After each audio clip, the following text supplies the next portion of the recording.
पिछले जन्म के संस्कार इस जन्म में आदत बन जाते हैं।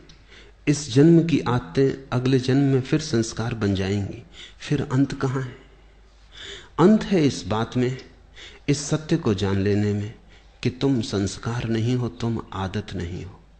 अंत है इस सत्य के प्रति जाग जाने में कि तुम पृथक हो। अंत है होश में, अंत है साक्षी भाव में।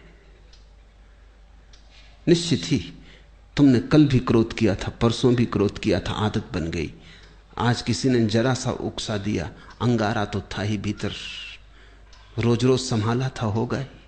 राख भी जमी थी तो बस ऊपर जरा सी परत थी, किसी ने फूंक मार दी, परत झड़ गई, अंगारा बाहर आ गया, तुम क्रोध से भर गए। आज तुम क्रोध करोगे, कल के लिए फिर और तैयारी हो गई। ऐसे रोज रोज तुम अभ्यास बनाते जाओगे, संस्कार गहन होता जाएगा।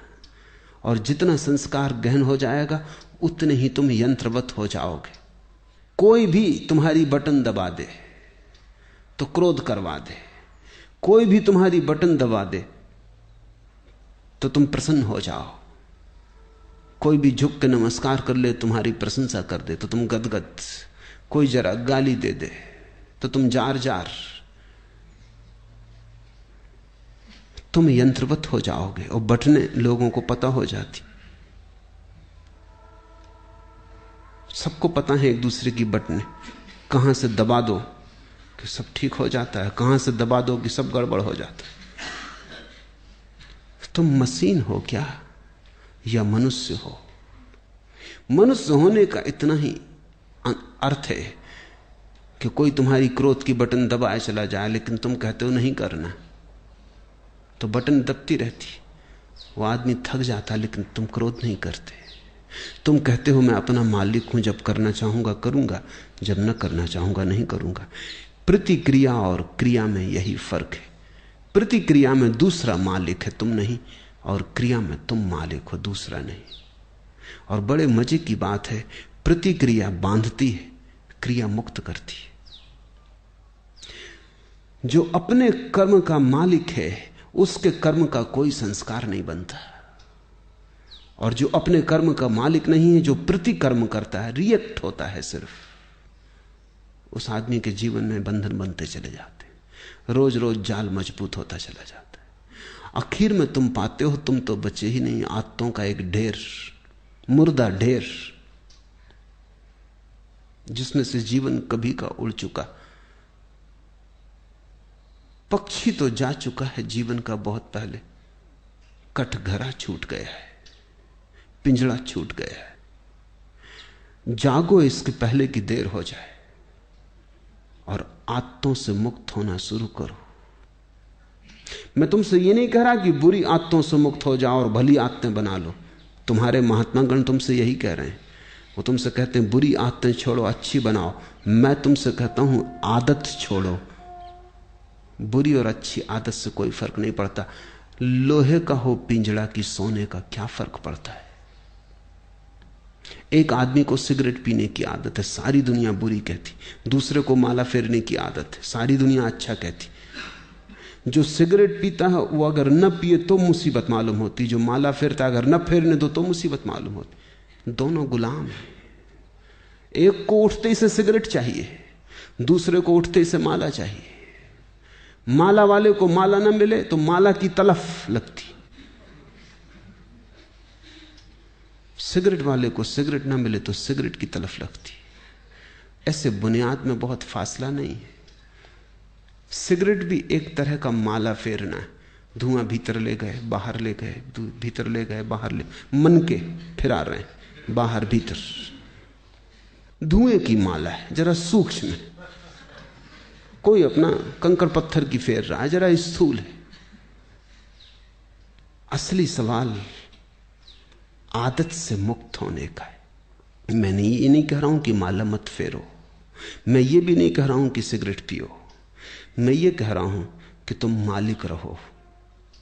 कोई आदत ऐसी ना हो जाए कि मालिक बन जाए। कोई आदत, मंदिर जाने की आदत भी मालिक ना हो जाए, ध्यान करने की आदत भी मालिक ना हो जाए। मालिक तुम ही रहो। मालकियत बचा के आदत का उपयोग कर लेना, यही साधना है।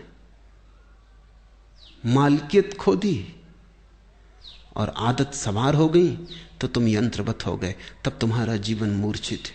ऐसे लोग हैं जो मेरे पास आके कहते हैं कि अगर पूजा ना करें रोज तो बेचैनी लगती। वो सोचते हैं कि बड़ी धार्मिक घटना घट गई उनके जीवन। मैं उनसे पूछता हूं पूजा करने से कुछ आनंद मिलता है? वो कहते हैं आनंद तो कुछ नहीं मिलता, लेकिन ना करें तो बेचैनी लगती। यही तो सिगरेट पीने वाला कहता है।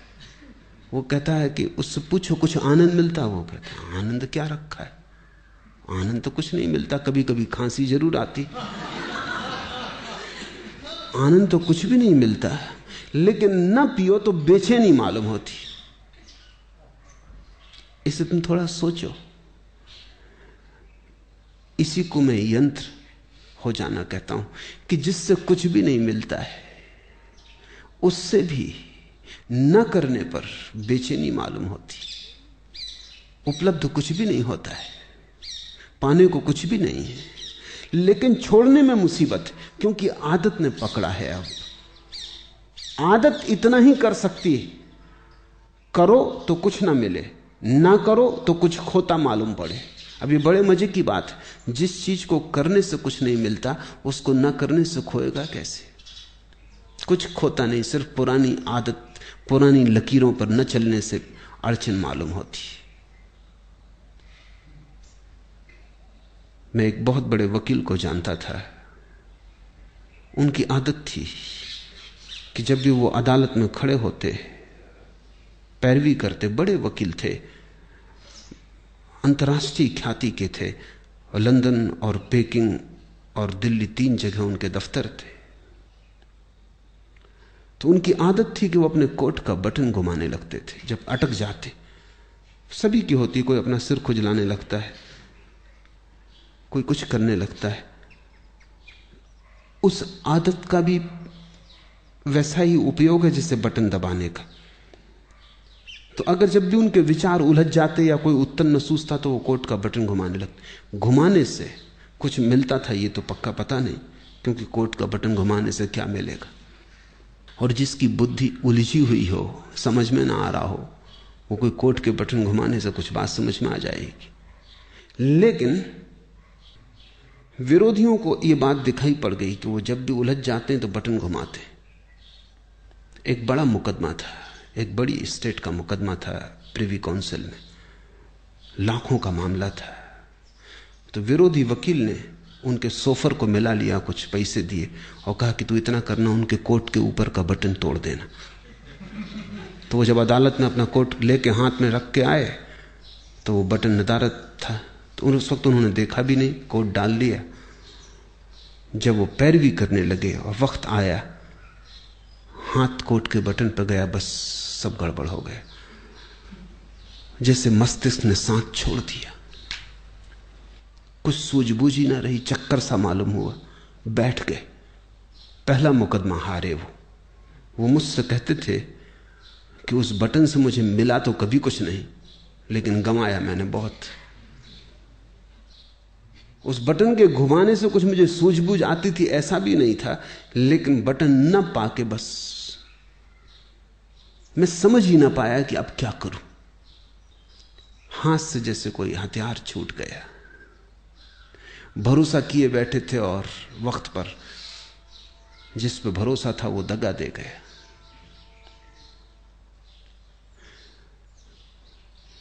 जिनको तुम आदतें कहते हो, बुरी हो या भली, इससे कोई भेद नहीं पड़ता। सब आदतें मालिक हो जाएं तो बुरी हैं, तुम मालिक रहो तो कोई आदत बुरी नहीं। गुलामी बुरी है, मालकियत भली है। मेरी परिभाषा यही है। संस्कार बन रहे हैं प्रतिपल, आदतें निर्मित हो रही हैं। तुम जरा दूर खड़े रहो, तुम अपनी मालकियत मत खो। निश्चित जीवन में आदतों की जरूरत है। अगर आदतें न हो तो जीवन बहुत कठिन हो जाएगा। आदतें जीवन को सुगम बनाती। तुम टाइपिंग सीखते हो या कार चलाना सीखते हो, अगर आदत न बने और रोज रोज फिर वहीं खड़े हो जाओ जहां पहले दिन खड़े हुए थे, फिर देखने लगो कि अब टाइप करने का फिर मौका आया, फिर सीखो, या कार चलाने का फिर नौबत आ गई, अब फिर से सीखो, तो जिंदगी बहुत असंभव हो जाए। तुम कार चलाना एक बार सीख लेते हो, आदत बन गई, फिर हाथ ही काम किए चले जाते हैं, फिर तुम्हें ध्यान भी देने की जरूरत नहीं होती। ठीक ठीक ड्राइवर गीत भी गुनगुना लेता है, बात भी कर लेता है, रेडियो भी सुन लेता है, और कुछ तो ड्राइवर ऐसे हैं कि झपकी भी ले लेते और गाड़ी चलती रहती। जीवन में आदत की जरूरत है, बस ध्यान इतना ही रखना जरूरी है कि आदत मालिक ना हो जाए।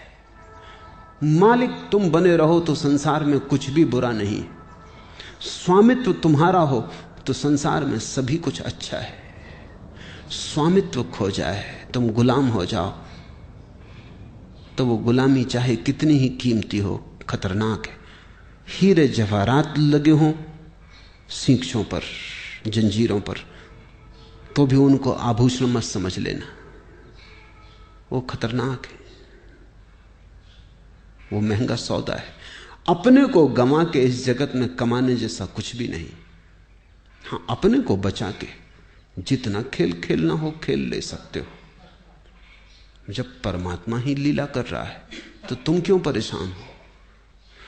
लेकिन परमात्मा मालिक है, और जब तुम भी अपनी आत्माओं और संस्कारों के मालिक हो जाओगे तो तुम भी अपने छोटे से संसार में परमात्मा हो जाते हो। बुद्ध ने इसी को होश कहा है कि सब करना लेकिन होश पूर्वक करना। कदम भी उठाना तो होश पूर्वक उठाना, उठना बैठना लेटना होश पूर्वक। कोई भी चीज बेहोशी में मत करना। अगर तुम होश को साधते रहो तो आदत तो बनती रहेगी, आदत का तुम उपयोग करते रहोगे, लेकिन आदत के पीछे होश की धारा भी बह रही है। चैतन्य का दिया भी जल रहा है, वो भी निर्मित हो रहा है, उसकी भी सघनता बढ़ रही, उसका भी प्रकाश गहन होता जा रहा है। जीवन में सिर्फ आदतें ही आदतें रह जाएं तो आत्मा खो जाती है। आदतों के पीछे तुम भी रहो अलग पृथक, और इतनी तुम में मालकियत हो कि किसी आदत को अगर तुम छोड़ना चाहो तो इसी क्षण छोड़ दो, लौट के दोबारा सोचने की जरूरत भी ना पड़े। मैंने सुना है कि जब पहली दफा उत्तर ध्रुव पर यात्री पहुंचे तो वो एक बड़ी मुसीबत में पड़े। 3 महीने का भोजन था, वो चुक गया, और कोई 15-20 दिन उन्हें भूखे उपवास में गुजारने पड़े। कभी मछली पकड़ लेते तो ठीक, कभी ना पकड़ पाते तो मुश्किल। जहाज उलझ गया, बर्फ में फंस गया। लेकिन उन यात्रियों का जो कैप्टन था, उसको सबसे ज्यादा जो मुसीबत आई वो भोजन की नहीं थी। लोग बिना भोजन के रहने को तैयार थे, यात्रियों का दल। सिगरेट की सबसे ज्यादा मुसीबत खड़ी हुई। सिगरेट खत्म हो गई तो लोगों ने जहाज की रस्सियां काट काट के पीना शुरू कर दी। कैप्टन घबराया, उसने कहा अगर 20 दिन ये सिलसिला रहा तो फिर हम कभी वापस ना पहुंच पाएंगे। तुम रस्सियां ही काटे डाल रहे तो ये जहाज आगे कैसे बढ़ेगा, ये पाल गिर जाएंगे। मगर लोग इतने दीवाने सिगरेट पीने के लिए कि कैप्टन करे भी क्या। एक आदमी, बाकी सब सिगरेट पीने वाले, उनका करो भी क्या। वो रात को चोरी से काट लें, इधर उधर से काट लें।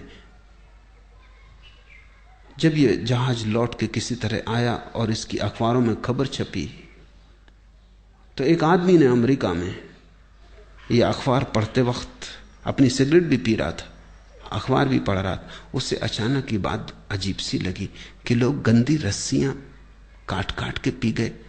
वो भी चेन स्मोकर था। उसने सोचा, हाथ में सिगरेट थी, उसने सोचा कि क्या यही गति मेरी होती है अगर मैं भी उनके साथ होता, क्या मैं भी रस्सियां काट के पी जाता। एक क्षण उसे ख्याल आया, उसने सिगरेट एस्ट्रे पर रख दी और उसने कहा अब इसको तभी उठाऊंगा जब मेरी ऐसी दशा आ जाए कि मुझे लगे अब मैं गंदी रस्सियां भी पी सकता हूं, नहीं तो नहीं उठाऊंगा। 20 साल बीत गए, वो सिगरेट अपनी टेबल पर ही रखे रहा। लोग उससे पूछते भी कि आधी जली सिगरेट यहां क्यों रखी। वो कहती कि इसको मुझे उठाना है किसी दिन, लेकिन उसी दिन उठाऊंगा जिस दिन मेरी पीड़ा ऐसी हो जाएगी कि आदत बड़ी और मैं छोटा हो जाऊंगा। लेकिन मैं प्रतीक्षा कर रहा हूं, वो घड़ी आती नहीं। 20 साल बीत गए, मैंने 20 साल से सिगरेट नहीं पी है और याद भी नहीं आई है। मैं याद करने की कोशिश कर रहा हूं कि कभी भी आ जाए, क्योंकि मैं जानना चाहता हूं किस मुसीबत में जहाज के लोगों को रस्सियां पीनी पड़ेंगी। लेकिन वो कभी ना आई। उसने अपना संस्मरण लिखा, मैं संस्मरण पढ़ रहा था। उसने संस्मरण में लिखा है कि मैं समझ नहीं पाता कि क्या बात हो गई, क्योंकि पहले भी मैंने कई बार सिगरेट छोड़ना चाही थी लेकिन नहीं छोड़ सका था। कई बार छोड़ी भी थी तो 2 दिन के बाद फिर पीने लगा था। लेकिन क्या हुआ, अब तो मैं छोड़ा भी नहीं था, सिर्फ प्रतीक्षा कर रहा हूं कि जब भी आदत पकड़ लेगी और झकझोर डालेगी तो पीऊंगा। लेकिन मैं सिर्फ ये जानना चाहता हूं कि मैं भी उस जहाज में अगर होता तो क्या मैंने रस्सियां पी होती। 20 साल से आदत आई नहीं, मेरी समझ में नहीं आता कि हुआ क्या। उसकी समझ में नहीं आ रहा क्योंकि उसे ध्यान का कुछ पता नहीं, होश का कुछ पता नहीं। इसने छोड़ी नहीं है सिगरेट, छूट गई होश के कारण, क्योंकि वो एक ही होश साधे हुए है कि जब इतने जोर से तलफ पकड़ेगी कि मैं रस्सियां पी लेता तभी पीऊंगा। लेकिन उस होश के कारण तलफ नहीं पकड़ती। होश हो तो तलफ पकड़ती ही नहीं। अब उसे कोई होश को जानने वाला मिले तो उसे उत्तर मिले, लेकिन अनजाने उसने होश साध लिया है। तुमसे मैं कहता हूं, जो जो आदत तुम्हें पकड़े हो, जबरदस्ती पकड़े हो, उसके प्रति होश साधना। मैं तुमसे नहीं कहता सिगरेट पीना छोड़ो, मैं कहता हूं होश पूर्वक पियो। मैं तो यहां आश्रम में एक कमरा बनवाने जा रहा हूं जहां होश पूर्वक सिगरेट पीने वालों को सुविधा होगी कि वो जाके वहां सिगरेट जरूर पिए, लेकिन जितनी देर पिए उतनी देर ध्यान रखें। एक क्षण को भी बेहोशी में न पिए बस। फिर अगर पीना हो तो मजे से पिए, कोई हर्जा नहीं। लेकिन मैं जानता हूं अगर होश सज जाए तो ऐसी मूढ़ता कौन करेगा। ऐसी मूढ़ता तो बेहोशी में ही होती है। तो मैं तुमसे कुछ भी छोड़ने को नहीं कहता, क्योंकि मैं जानता हूं छोड़ने से कभी कोई छोड़ नहीं पाया।